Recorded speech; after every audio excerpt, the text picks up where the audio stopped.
sa mga batang manonood.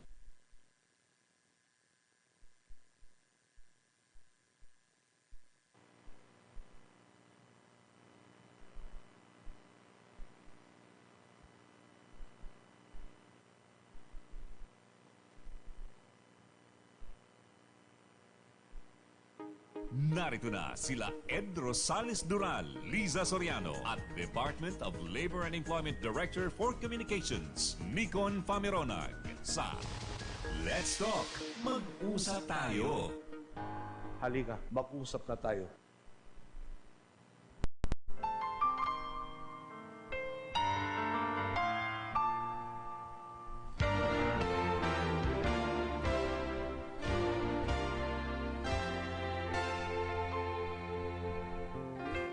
Flowers for you on this lovely evening. Though they have no words, they share my feelings as we walk along the avenue. Pardon me, I just can't help staring at you. When I look into those sparkling eyes, I float in the air and wonder in Halika, mag-usap na tayo. paradise. You give my heart a source of inspiration. Your beauty is beyond imagination. You are the one, Halika, the mag-usap na only tayo. one that I desire. Ayan, magandang gabi po sa inyong lahat. At araw po ng Miyerkules, Simbang Baklaran, partner, no? Ay, first Wednesday. Ngayon po ay first Wednesday of the month, partner, ng buwan po ng Marso. At yun nga, Simbang Baklaran, no? Nakapagsimba na ba kayo? Kami hindi pa. Anyway, samahan niyo po kami. Alas 9 hanggang alas 10 po ng gabi. Dito lamang po sa Let's Talk, mag-usap tayo. Ako po si Liza Soriano. At ako naman po si Ed Rosales Dural. Magandang gabi, partner, at magandang gabi po sa ating mga tagapakinig at tagapanood dito po sa Radio at TV Inquirer. Ito po si Ed Rosales Dural. At kumusta po ang ating mga kababayang OFWs, ang kanilang mga pamilya dito sa Pilipinas? Kumusta po kayo ngayong gabi? Ayan, sa mga nagnanais pong makibahagi sa aming programa, maaari po kayong tumawag sa aming telephone numbers 8519-1476 at 8519-7340. At sa aming pong text line 0920-837-9790. Kami rin po ay napapanood sa Inquirer 990 TV, Channel 16 or Channel 18 po sa ABS-CBN TV Plus, si GBAC. Channel 9 sa RCA, Channel 23 sa iba pang channel, Digital Terrestrial Television. O hanapin lang po ang Inquirer 990 TV sa inyong mga beam channel. Nasa UHF TV po tayo, no? Channel 72 po sa Sky Cable and Destiny Cable, partner. At sa mga may cellphone po ng Samsung, may po na Cherry Mobile, Channel 32 po tayo. So, kumustahin natin, partner, ang malaking problema ngayon, no? Dahil nga po dito sa COVID-19 na to, ito pong coronavirus disease, ay talaga pong apektado, no? Ang mga workers natin, partner, no? At napakarami pong mga kumpanya ang nagretrench, no? Meron ding kumpanya ang nagsara na. Dulot daw po yan or epekto pa rin po ng COVID-19, no? Partner. So, problema po yan hindi lamang po dito sa Pilipinas, kundi ng buong mundo. Alam mo, partner, kahit naman wala pang COVID-19, talagang problema naman yung trabaho. Nga lang, well, of course, dahil nagkaroon tayo ng ganitong emergency health problem, lalo pang nadagdagan, partner.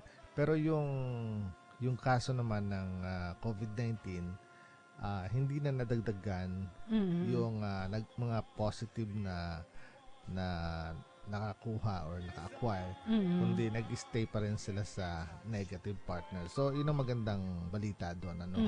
Unlike sa ibang mga bansa na patuloy ang pagtaas ng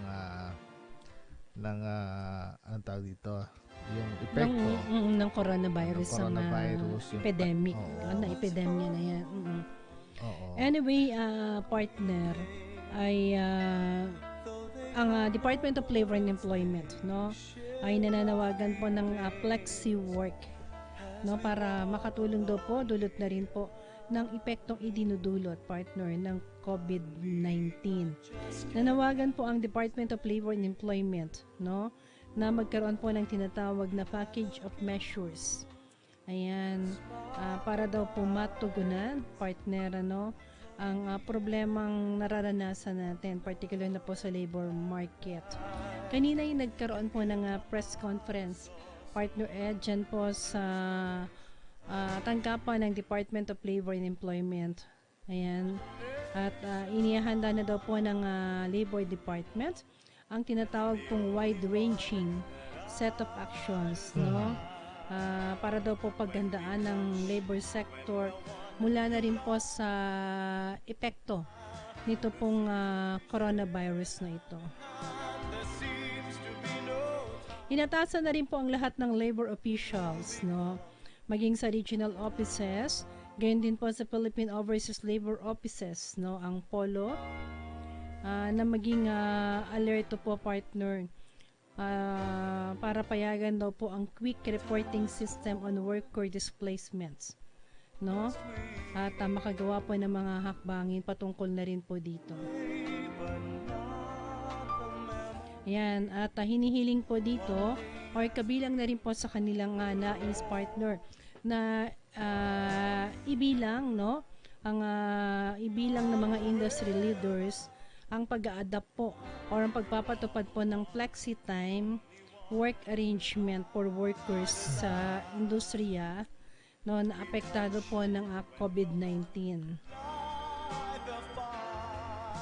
Alam mo to, partner, na tupad na to, yung matagal lang nilang sinasabing temporary tupad. work, no, pansamantalang trabaho. Na Sila malaki kasi po yung itinutulong para mabigyan nga po ng kahit paano ng trabaho, no, temporary, yung mga kababayan natin na walang trabaho or naapektuhan nga po nitong mga nangyayari sa ating mga like let's say eto nga pong epidemya, no, or etong coronavirus na to, aside, partner, sa mga kalamidad, no, na nangyari sa atin, or tulad na lang po ng mulagayan, no, 2020 January, umulaga po ang pagsabog, no, ang pag-aalboruto ng Taal Volcano. Kasi itong tupad, mabigyan lang natin ng konting explica to, partner, no. Ang pagkakaalam ko nito, partner, dahil ang DOLE, ang implementer nito, itong pondo ng tupad, partner, ay nanggagaling sa mga congressman or sa Senate both houses. Meron, budget nila to na inilalaan po dyan sa ayuda sa mga gusto magtrabaho sa ganitong programa. At ang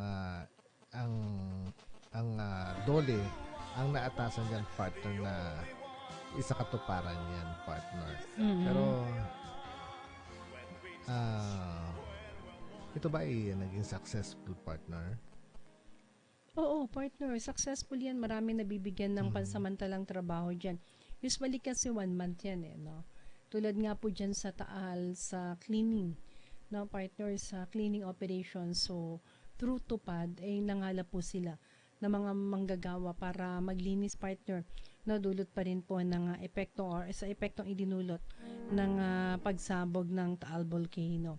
Partner, at ayon nga po kayo ay si Assistant Secretary Dominic Tutay, partner, na yung 35 tourism-related establishments involving 3,255 workers have already resorted to flexible work. So, meron na po silang flexible work arrangement. Ayan, ang sa pumayag na itong kumpanya na to, partner, na merong 3,255 workers, no. Ang establishments po na ito ay matatagpuan po dyan sa Western Visayas, Trans-Central Visayas, at Soxargen Region. Ayan, ang flexible work arrangement po ay temporary in nature. Ayan ay para po maging alternative arrangement or schedules other than the traditional or standard work hours, work days, and work week. Is one of the coping mechanism and remedial measures, partner, in times of economic or in times of economic difficulties and national emergencies, and is recognized as beneficial in terms of reducing business costs and saving jobs, no? Ayan. At malaking tulong po ito para sa productivity ng mga industriya. So, ayan, partner, talaga naman pong marami yung apektado, no, maraming trabaho po ang apektado dito po sa kinakaharap nating problema sa coronavirus disease. Kasi no? in China, partner, no, ang mga factories dyan ay talagang isinasarado na, partner. Dahil nga sa COVID na ito, partner, yung COVID-19. Oo. Tama ka dyan, partner. Pinakahuling balita, no, dyan po sa Department of Foreign Affairs, ayan, sa pamamagitan po ng Embahada ng Pilipinas sa Singapore, ang ulat po na meron na daw pong ikalawa at ikatlong Pilipinong nagpositibo po sa coronavirus disease dyan po sa Singapore. Batay po kay DFA Assistant Secretary Eduardo Menes, no? Ang ikalawang Pinoy ay nakumpirma po sa nasabing sakit nito lamang pong February 29, partner, no? Habang ang kaso ng tatlong Pinoy naman po ay nito lamang pong Marso 2, nung araw lang pong Lunes, dahil ngayon ay Miyerkules pa lamang. Sa ngayon daw po ay nakaratay na sa paggamutan ng 2 pasyenteng Pinoy at tumatanggap ng kasulukuyang gamutan sa health facilities ng gobyerno dyan po sa Singapore.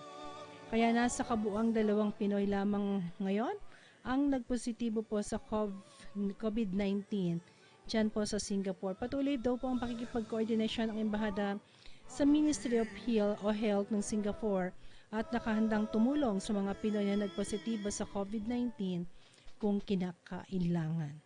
Ayan, partner, no? So, hindi lang, dati kasi sabi yung isa lang, no?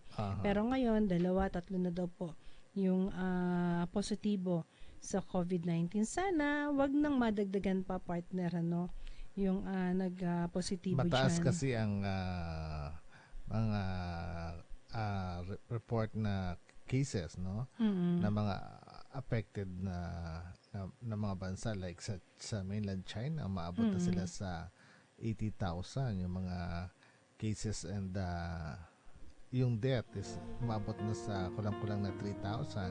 In South Korea, yung mga may sakit ay nasa 5,000 plus. Habang ang Iran ay may 2,000 plus. Italy is may 2,000 plus din. At sa Diamond Princess, partner, yung maabot sa 706. In Japan, 294 na. Sa France, nasa 212. Sa Germany, 196. In Spain, 151. Singapore, 110. And thanks God, ang Pilipinas hindi na nadagdagan. Simula magandang balita yan. Nagkaroon nandun pa rin sa negative simula noon. No? Partner, magandang makapanayam natin so safe ang Pilipinas.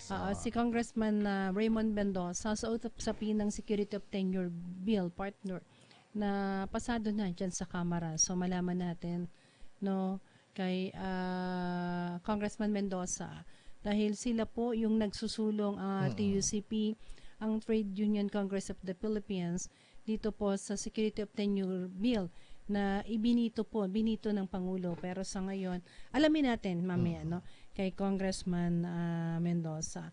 Partner, naalala mo yung nangyaring hostage taking, no, dyan po sa Green Hills Mall, no, noon lamang pong araw ng Lunes. Ayun, actually magkahalo no, halo-halo yung opinion ng taong bayan. Kung sabi nga nila talagang marami talaga yung mga problema, yung mga modus, no, sindikato.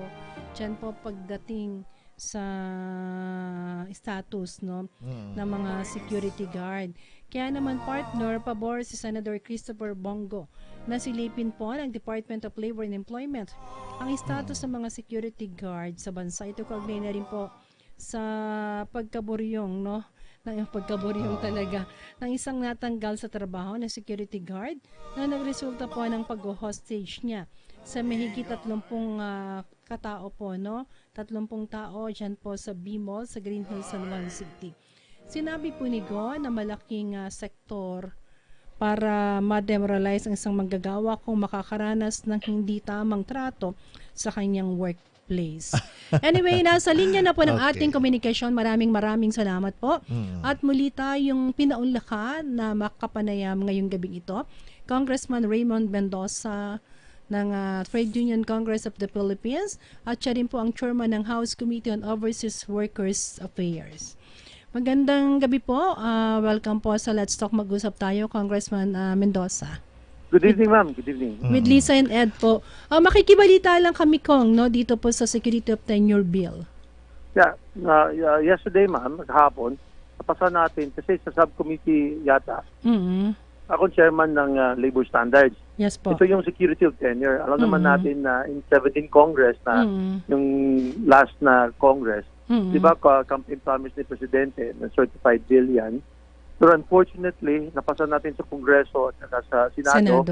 Na veto naman. Yes. Di ba, last year. So, laking problema yan.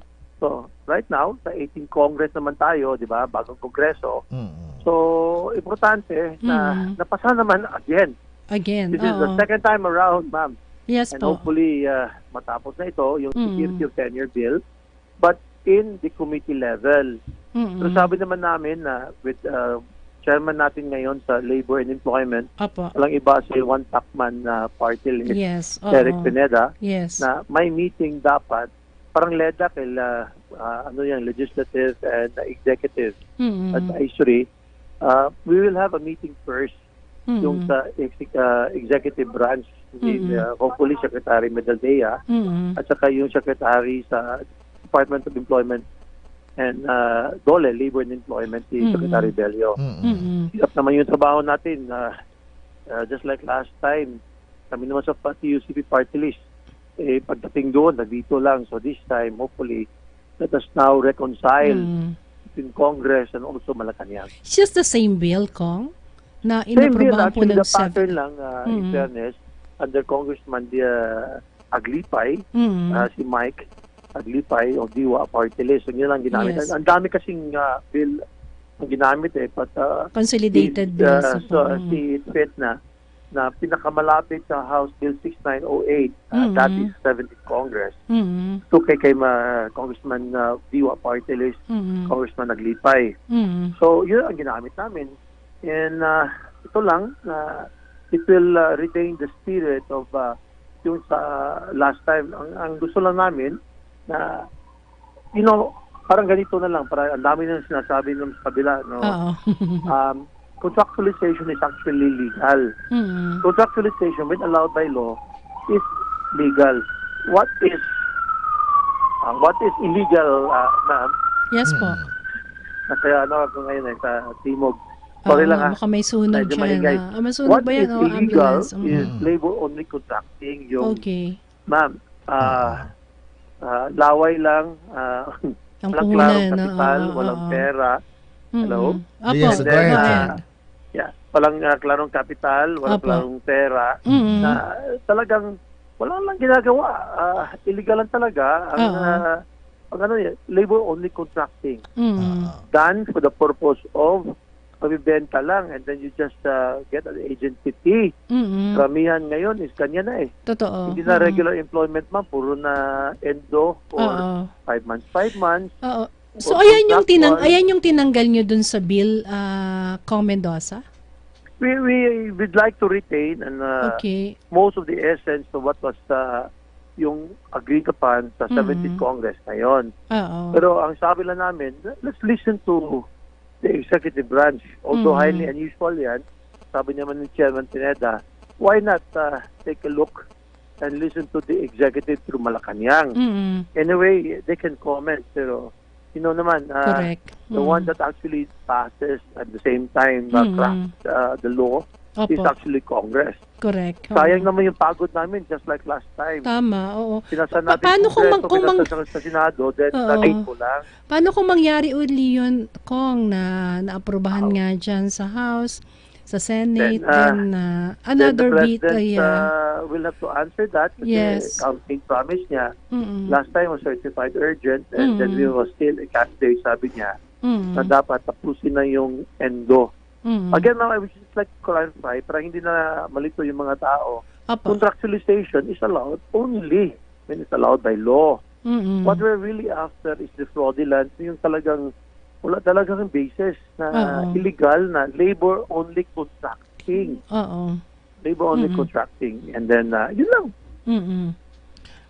Bagamat may parameter yung labor-only contracting, sir, no? At yun ang talagang ipinagbabawal.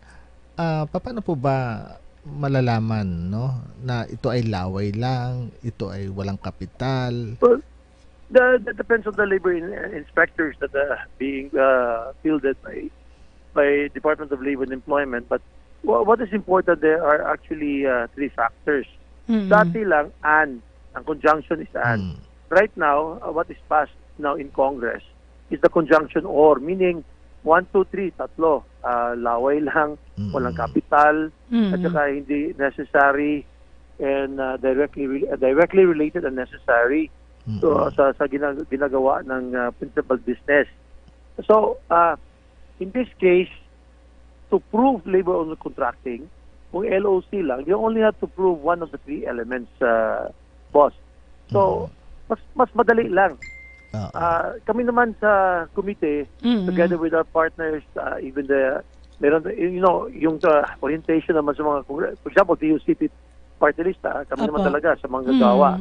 Then meron naman ibang congressman dyan na talaga, na also, na meron din sila na may concern. So, sabi namin kahapon na, okay na ito, kasana ito. We feel that this is suffice. But then again, idaanan natin and let's invite the Executive Secretary and probably Department of Trade and Industry, Yes. and of course, Secretary Belli of Labor and Employment. So, ayan, partner, most probably. Kasi partner yung kaya binito ni Presidente yung bill na yun. We will try to address the veto message to the President. And probably, with all due respect to the President, we would like to inform the executive branch why it is not so. Kasi, whether we like it or not, this has been going on for close to 40 years. Yes. Panahon pa ni Mitray ito eh. Totoo po. TUCP naman, actually the first one was filed so long ago. Kami naman sa TUCP, hopeful pa rin that we will have a anti-endo bill kahit paano. Hirap talaga, uphill battle, kasi na-veto na yung sa last time. Medyo yung congressman. Kasi last time, 7 lang ang nag-oppose. Lahat sa congressman sa Kongreso, in 17 Congress, approved of it. But then again, this time we will know and then we'll fight it out in the plenary. So do you think, we need to have and stop this, ang tawag natin, labor-only contracting. That is illegal, sir. Okay. Illegal yan. Okay. So, ito na po yung harmonization nung batas na nung inyong bill. Exactly. We will harmonize it. We will consult the executive branch. And even tomorrow, we are scheduled to meet with the staff of Congressman Joel Villanueva, our counterpart in the Senate, and try to work out the solutions. We don't like nadaanan namin last time. It was very frustrating. We felt quite defeated when the president vetoed the bill. This time we'll try to, make sure and address those concerns para matapos na. That's why we are also consulting with Senator Joel Villanueva of the Senate. Pero wala nang oras kong para maipasa pa yan sa floor, probably by the resumption na ng session. No, we will have a break on March 11, but right now, what is important na palabas namin sa subcommittee, which I shared, and then pasa namin sa committee level, sa Committee on Labor and Employment, and it will be due for plenary. May iba lang tayo, I'm happy to report Yes po. that yung Department of Filipinos Overseas and Foreign Employment, yung OFW bill, which I Yes. share, Mm-mm. kanina medyo pumasa. Wow. Second reading. Oo, So, congratulations. definitely, that's something for the OFW na umabot ng mga 10 million who are working abroad na. So, that is also something. Paano And po can I just add, Go pumasa ahead po. din sa Committee on Civil Service yung sa security of tenure, just like yung sa privado, on the public sector. So, Okay. tatlo yan eh. Mm-mm. Yung merong privado, public, and then of course yung sa OFW. Meron pala yun sa government, ano? Tama May po government, ba? yes. Oo. ma'am. So I actually chair the subcommittee doon sa Committee on Civil Service. Yung chairman dyan, si Congressman Chow of Iligan City. Sa mga nanonood sa ating mga government employees, kung ano pong magandang balita na binabanggit nyo, no? So Dito we po, will oo. address, kasi whether we like it or not, it is not beaten fact that the government is the number one violator of the ENDO Yes. concept. Mm. Yung labor-only contracting, yung JOs orders. You know, there are 2.4 million government employees. Hindi mo alam na 700,000 are actually agency hire, are contractuals, are endos. And maliban dyan, there are 200,000, even though there are still 200,000 na unfilled positions. That was the question posed sa DBM namin. And why is it na meron kayong 200,000 na unfilled? Hindi nyo na fill up yan. Oo. Dapat fill up yan with a plantilla positions na talagang na umasa ba sa criteria nyo. Na why is it na ganyan? So, those are the questions lang na that has to be addressed. Oo. Because how can government be the sort of the moral ascendancy na siya ang talagang magaling and then calling for end of endo na the government itself is actually number one violator. So, hindi to kasama dun sa Benito, Kong, dahil bago lang to, no? Kaka-approve lang nitong Security of Tenure Bill for The two things, ma'am. government. Security of tenure, anti-endo in the private sector, Okay. privado. Apo. And then, it so happen lang nagkadugtong-dugtong to eh. Oo nga. And then, Medyo nakakalito I eh. was No? also the Oo. chairman and of we passed a bill and then tapos na Apo. pumasa sa committee level of the Committee on Civil Service, also for government workers. Kasi when you talk about government workers, they're under the Civil Service Commission, the CSC. Yes. Kung you talk about private workers, yung privado, like most of us, ay DOLE na yan, and saka SSS. Okay. Gobyerno naman, Oo. DSIS. Opo, Diba? tama. So, Oo. two sets of workers na Oo. that we are trying to make sure na they have security of tenure, secured sa trabaho nila, ma'am. Tama. Going back po dun sa OFW bill, ano, dito po sa Department of OFW, sa tingin nyo, bago po mag-recess, ay maaprubahan ito? Oh, hopefully, kami naman, we kanina, about 3 hours ago, we defended bill. And then my amendments, and of course, it was being questioned by Congressman Lagman of Bicol. But then again, normal lang yan. And then, I am not sure kung pumasa pa sa second reading, pero what is important na terminate na yung period of interpellations. And then period of amendments, tapos na, hopefully, ma'am, na before we adjourn in March 11, yes. by Monday or Tuesday or Wednesday, tapos na yan. We must remember that this OFW bill, ang pangalan yan is OFW, pero ang pangalan actually is Department of Filipinos Overseas and Foreign Employment. One of those who actually batted for this House Bill number 2, yung mag-asawa, mga Cayetano. So this is quite important na tapos ito, well, campaign promise ito, pangako ni Presidente, dapat hindi naman mapako. Hopefully, by March 11, tapos ito sa second and third reading, ma'am. Oo. So, kung Filipinos and Foreign Employment, ang etong department na to, kung ano mangyayari sa Department of Labor and Employment, mati-dissolve na ba ito? Paano po ba? Well, Department of Labor and Employment will continue to exist for the land-based and domestic workers. Okay. You know, ito ang hinihingi sa mga 10 million OFWs. At first, I was not really supportive of it, but being the chairman of the Committee of Overseas Welfare Affairs and the numerous hearings, yung stakeholders talaga, hinihingi nila. By the numbers, there are about almost 10 million plus as Filipinos working abroad. So if we like it or not, yung datos natin hindi consistent, ma'am.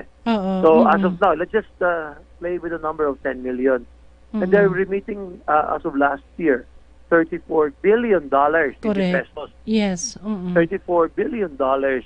That is amounting to closely around 1.8 trillion pesos. If you combine mo yung mga pogos na sa China, at saka yung sa call centers o BPO, mas malaki ito.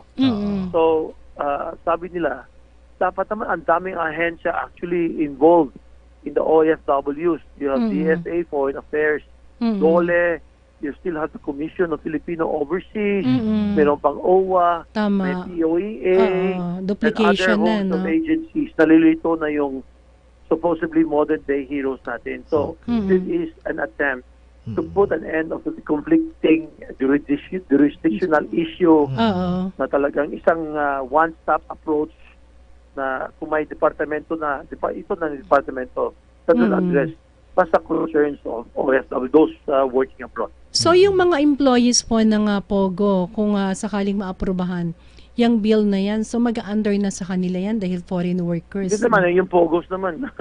Ang problema dyan is actually Chinese workers coming into this country. Hindi naman Filipino. When you talk about overseas Filipino workers, well, our countrymen who are forced to work outside the country, why? Not by choice naman, ma'am. They really want to go because mas malaki din. You know, nakasanla na yung bahay, pati yung kalabaw, etc. Para makatrabaho sa Kuwait or Saudi Arabia or saan ba sa Amerika. Ang importante lang, let's admit the fact that in our country with 120 million Filipinos, we cannot provide jobs or decent jobs. Yes. Kung may trabaho naman dito, magkano lang yung 538 pesos a day? Kulang pa yan, ma'am. So that's why... Totoo yan, Kong. Kaya nga kahit may COVID, no, sa iba't ibang bansa, ay ayaw pa rin umuwi ng mga overseas Filipino workers. I agree with you, ma'am. You know, Filipinos, they talk about repatriation na nangyayari na yun sa Iraq. We spent already 100 million pesos. And I asked in the committee hearing, ilan na ba nag-avail? Well, that was about 3 weeks ago. 15 lang. Imagine, Filipinos, no? Filipinos working abroad, they do not like to come home. Why? They rather face gera or COVID-19 ba yan, na virus or kahit papaano, just because may trabaho sila doon. Ang sabi nila, if ever they have to be forced, repatriated back to the Philippines, dapat redeployment, meaning kung saan sila galing na pinabalik sila dito sa Pilipinas, gutom ano mang gagawin nila dito? Wala naman trabaho. Tama. So, dapat i-redeploy mo sila sa trabaho na disente. So, it can be, according to Secretary Bello, pero medyo drawing lang.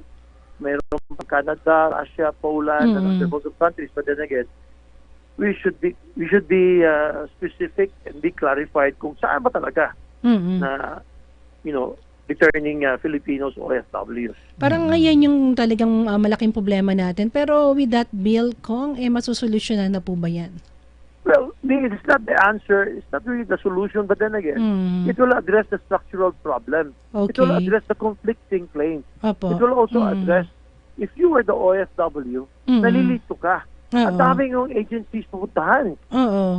So this will address now, finally, you only have to look at the Department of Filipinos Overseas and Foreign Employment na dapat to address your concerns. Again, there are, you know, we would like not to institutionalize na puro lang tayo na padala ng Pilipino na parang yun na lang ang government policy kasi kulang, we cannot provide jobs sa Pilipinas. Padala na lang tayo ng Pilipino, ginawa natin commodity. Ginawa natin isang export value na yung Pinoy all 10 million of them. And it's really a very big business in recruitment, in manning, in other agencies. That it should not be the solution. What we're trying to do is that to address the problems of the 10 million OFWs kung ano sila, structural change, ma'am. The Congressman. present setup cannot continue. That's why there must be a department nakatutok para sa kanila. For Philippines. Whether we like it or not, there are 10 million plus Correct. all over the world working abroad. Congressman, in the composition of the Department of OFWs, ano po yung lugar doon ng mga seafarers natin? We were happy, and a very good question that you asked, because yung POEA will be absorbed by the department. At first, it was just the land base. Yung POEA actually land base yun eh. Oh, yes. So, yes. this morning, although this afternoon, we introduced an amendment. Okay. Dapat, meron kang undersecretary for land base, Okay. foreign employment, and there's also undersecretary for the sea base, correct. foreign employment. Again, Okay. foreign employment. What does it mean? If you have 10 million Filipinos OFWs working abroad, we must understand that there are 400,000 seafarers na Pinoy And growing. working abroad in ships. Iba ang kondisyones, Correct. iba ang working conditions, Tama. iba ang protocol sa sea base. Moving sila, sir, hindi naman one country lang Yes, nakababad sila. Move. So that's why, and if we're happy, and to the help of the speaker, and through kanina, na-approve, na-singit, and pumasok na may undersecretary for land base and sea base. Once, Napasok natin yan. Once created po yung department na yan, kung meron ba tayong pagkukuhanan ng pondo para dyan? Well, the initial was already stated by our good president na walang pondo. But then again, aabot ka sa committee sa Ways and Means, Appropriations, allergic sila sa mga pondo-pondo, ganyan, diba? So, what is important lang na the present pondo of DOLE, with its concerns of the agencies affected, will be thrown into this department. What are these agencies? There are 6. POEA, you have the OMWA, the Department of Foreign Affairs. Yes. You also have the Commission of Filipinos Overseas, Overseas, under the yes. Office of the President. Apo. You have also, as I mentioned, the OWA already. And then there are some agencies of the Department of Social Welfare, the welfare officers.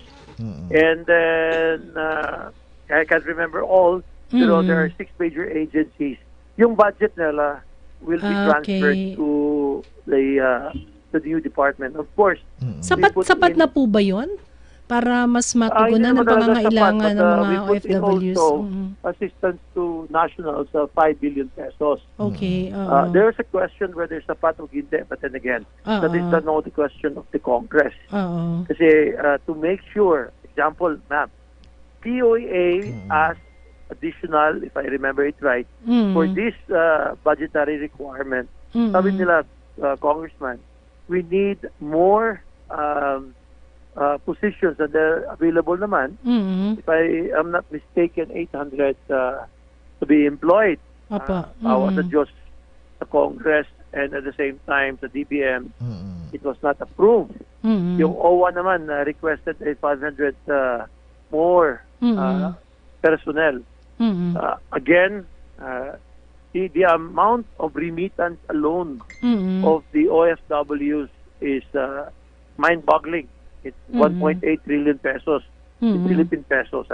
Yes. And the amount of logistics and the amount of organization na kinakommit natin for them is very, very small. So I call on to my colleagues and I call on to the President na dapat i-increase yung personnel complement.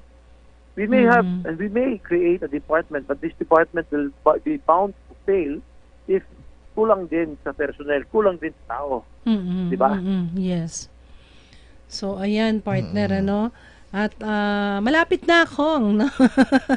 And hopefully before mag-adjourn kami for a break, March 11, we can have a third reading. Yes. And hopefully, of course, Joel Villanueva will also move. Mm-mm. I understand there are also medyo obstacles in the Senate. Tama, oo. But before the year is over, Mm-mm. we may soon have a department for specifically for our OFWs or overseas Filipino workers and foreign employment namin. Oo, kung isang katanungan na lang siguro, panghuling katanungan, partner, no? Yes, please. Ano pa yung gagawin natin, sir? Dahil marami talaga yung mga overseas workers natin na nawalan ng trabaho because of COVID-19. Very good question. That's why the Department of Labor and Employment, TUCP, I am from Yes. TUCP, came out that we may stand to lose 7,000 workers plus. Wow. So, Philippine Airlines has already stated na magtatanggal na, as of now, 182 workers that accepted. Yes. And there's Honda, Wells Fargo, and some other companies Tama. na ngayon lang na they're saying na global daw, hindi daw yan local. But then again, with COVID-19 around, we expect more jobs na losses, especially in the hotel industry, tourism-related industry. Yes. And then we find it already in the airline. And then we also find it in the mga cruise ships. Yes. Yun, gravely affected. So, government should come up and step in. And how are we going to blunt the effect of ang tabi talagang effect nito na ma-unemployed. Pero sa TUCP po, ano ang inyong proposal? Well, number one, a proposal, we should convene the National Tripartite Industry Council and let's talk about it and let's talk about solutions. Yes. Whether we like it or not, government has stepped in and talagang probably give them tax breaks or whatever it may be. It is not a joke that most of these big companies are now pulling out of our country, probably in effect of Train 1 or Sitira, but that has to be addressed. We need to talk and sit down, and then the airlines, again, they're laying off workers, and well, I understand that Department of Labor and Employment may guidelines sila sa what is happening sa COVID because COVID-19 because most companies are laying off workers. Why? Simple. There is not enough business. So, the solution here is that to sit down together and discuss and find ways. Madam. Ayan, oo. Baka may parting message ka pa, Kong. Maraming salamat po at napakarami naming natutunan na laman, no, partner, Yung kay parting message ko lang, ma'am, is that hopefully that this too will pass. Actually, yung COVID-19, ang dami maapektuhan and bilang tayong Pilipinas, it's global. Yes. And let's come together. Again, calling on the tripartite. With government, when I say tripartite, kami naman sa manggagawa at saka sa industriya, sa management, sa mga kapitalista. And of course, from government to sit down together and find solutions. It can be done. We will weather the storm, itong problema. Once again, thank you very much. Thank you so much, Kong. Maraming salamat po sa oras na binigay ninyo. Po. Magandang gabi po. Ating pong nakapanayam, Congressman Raymond Mendoza ng TUCP Trade Union Congress of the Philippines party list, partner. At siya rin po ang chairman ng House Committee on Overseas Workers Affairs.